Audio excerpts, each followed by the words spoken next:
अस्सलामुअलैकुम। इस वीडियो में हम बात करेंगे बलगम ज़्यादा बनने की 4 बड़ी वजूहात के बारे में और इन वजूहात की सूरत में आप घर पे इनका क्या क्या इलाज कर सकते हैं, ये भी इस वीडियो में आपको बताऊंगा। बलगम नॉर्मली हर इंसान में बनता है। ये बेसिकली एक लुब्रिकेंट का काम करता है और इसका जो मेन फंक्शन होता है वो ये होता है कि ये हमारे ऑर्गन को मॉइस्चराइज रखता है, हमारे साइनस को मॉइस्चराइज रखते हैं, रेस्पिरेटरी ट्रैक को मॉइस्चराइज रखते हैं। इसके अलावा हमारी बॉडी में जब भी कोई बैक्टीरिया, कोई वायरस, कोई फंगाई या कोई पैथोजन आता है, चाहे वो डस्ट की सूरत में हो, चाहे वो एलर्जन की सूरत में हो, ये उसको अपने अंदर ट्रैप कर लेते हैं और हमारी बॉडी में इंटर नहीं होने देता। तो इसका मतलब ये है कि ये तो हमारी बॉडी के लिए अच्छा होता है, मगर जब ये ज़्यादा बनने लगता है, एक्सेसिव बनने लगता है, तब ये हमारे लिए प्रॉब्लम बनाना शुरू कर देता है।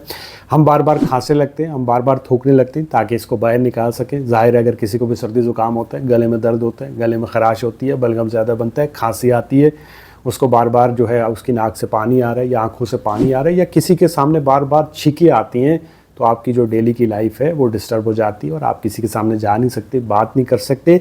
अब इसके पीछे चंद वजूहात होती हैं। जो सबसे बड़ी वजूहात होती हैं वो 4 होती हैं और उनमें जो पहली और सबसे कॉमन वजह है वो है एलर्जी। अगर आपको एक्सेसिव बलगम बन रहा है और आपको किसी चीज़ से एलर्जी है और वो जो चीज़ है वो आपके नज़दीक है, फिर वो चाहे कोई जानवर हो सकता है, कोई खाना हो सकता है, जैसे ग्लूटेन से एलर्जी होती है, डेयरी से एलर्जी होती है। इसी तरह से आपके नज़दीक डस्ट हो सकती है, उससे आपको एलर्जी हो सकती है। इसी तरह पोलन की वजह से आपको एलर्जी हो सकती है, स्मोकिंग की वजह से हो सकती है, या फिर जो सिगरेट का धुआं है उससे भी कुछ लोगों को एलर्जी हो सकती है। इसी तरह से जो लोग ड्राई वेदर में रहते हैं, जैसे नॉर्दर्न एरियाज़ के अंदर जो लोग रहते हैं, या फिर जो लोग बाहर के ममालिक में बहुत ज़्यादा एसी में रहते हैं, तो उनको भी एलर्जी का सामना करना पड़ सकता है और एक्सेसिव बलगम बन सकता है। अब होता क्या है कि जब भी आपकी बॉडी किसी भी एलर्जन के कांटेक्ट में आती है तो आपका इम्यून सिस्टम एक्टिव हो जाता है। वो समझता है कि किसी दुश्मन ने हमला किया। अब वो जो इम्यून रिस्पॉन्स आता है, जो एक एलर्जिक रिएक्शन आता है, उसके नतीजे में फिर आपको एक्सेसिव बलगम बनने लगता है, छींकें लग जाती हैं, ज़ुकाम होता है। अब ऐसी सूरत में आप क्या कर सकते हैं? सबसे पहली चीज़ ये है कि अगर तो आपको ये पता है कि आपको किस चीज़ से एलर्जी है, तो आप उससे दूरी बनाइए। जब आप उससे दूरी बनाएंगे, मसलन अगर आपको ग्लूटेन से एलर्जी है तो ग्लूटेन को खाना छोड़ दें। इसी तरह डेयरी से अगर एलर्जी हो रही है तो डेयरी को अवॉइड करिए। स्मोकिंग से हो रही है तो स्मोकिंग को छोड़ दें। तो ये तो एक सिंपल हल है, आपको इसमें कोई दवाई खाने की ज़रूरत नहीं पड़ेगी। अगर आपको ये नहीं पता है कि आपको किस चीज़ से एलर्जी है, तो उसके लिए फिर आप एक स्किन प्रिक टेस्ट करके आता है, वो आप करवा सकते हैं। उसके ऊपर हमारा ऑलरेडी वीडियो है। वो टेस्ट करने से आपको पता चल जाएगा कि आपको किस चीज़ से एलर्जी है और उस चीज़ से आप दूरी बनाएंगे तो आपका ये प्रॉब्लम सॉल्व हो जाएगा।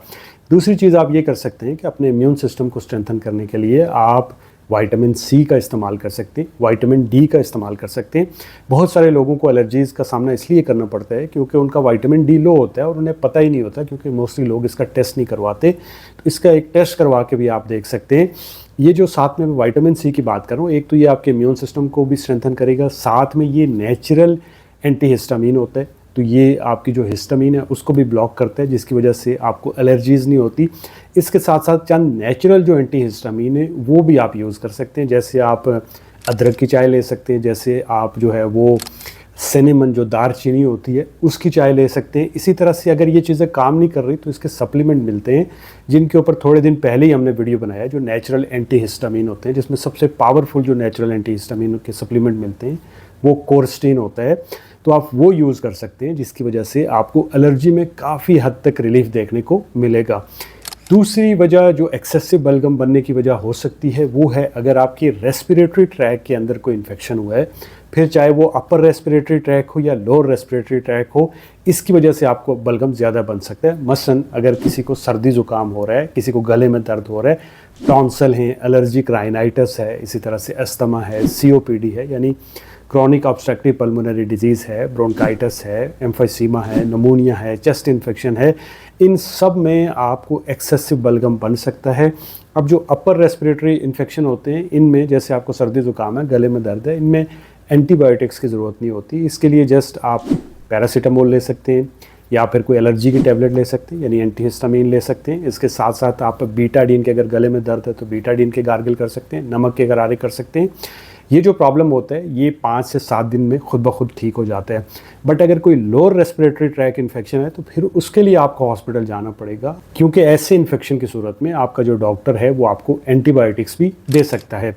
तीसरी वजह हो सकती है बलगम ज़्यादा बनने की, गैस्ट्रोइसोफेजियल रिफ्लक्स डिजीज़। अगर आपको गर्ड है या फिर जो है आपको सोते हुए एक तेज़ाबियत वाला पानी अपने इसोफेगस की तरफ, यानी जो फूड पाइप होता है वहाँ से गले की तरफ आता हुआ महसूस होता है। तो इसकी वजह से ये आपके गले में इरिटेशन करते हैं, जिसकी वजह से आपको बलगम ज़्यादा बनता है। ऐसे लोगों को नॉर्मली रात को सोते हुए ये प्रॉब्लम ज़्यादा देखने को मिलती है। तो इसके लिए आप क्या कर सकते हैं, सबसे पहला काम ये कर सकते हैं कि रात का खाना जल्दी खाइए। खाने के बाद आपने फ़ौरन सोना नहीं है, तकरीबन 45 मिनट वॉक करिए, नहीं कर सकते तो 20-25 मिनट तो ज़रूर करिए। उसके साथ साथ आप ये कर सकते हैं कि आप खाने से पहले जो है एप्पल साइडर विनेगर जो है उसका इस्तेमाल कर सकते हैं, या खाने के ऊपर उसे छिड़क के खा सकते हैं।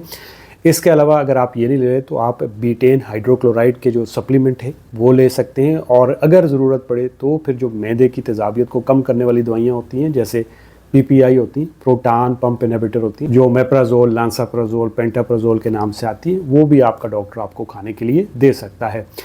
चौथी बड़ी वजह, अगर आपको एक्सेसिव बलगम बन रहा है तो हो सकता है कि आपको पोस्ट नेज़ल ड्रिप हो, यानी गले में आपको बार बार बलगम गिर रहा है, आपको बार बार गला साफ़ करना पड़ता है, गले में कुछ अटका हुआ महसूस होता है, साथ में आपको बार बार खांसी करनी पड़ती है, तो इसे पोस्ट नेज़ल ड्रिप बोलते हैं। यानी आपके नाक के पिछले हिस्से से गले के अंदर जो है वो बलगम गिरता है। अब ये बैक्टीरियल इन्फेक्शन की वजह से हो सकता है, वायरल इन्फेक्शन की वजह से हो सकता है, किसी फंगाई की वजह से हो सकता है। जो मोस्ट कॉमन इसकी वजह होती है वो एलर्जिक राइनाइटिस या साइनोसाइटिस की वजह से आपके साथ ऐसा हो सकता है।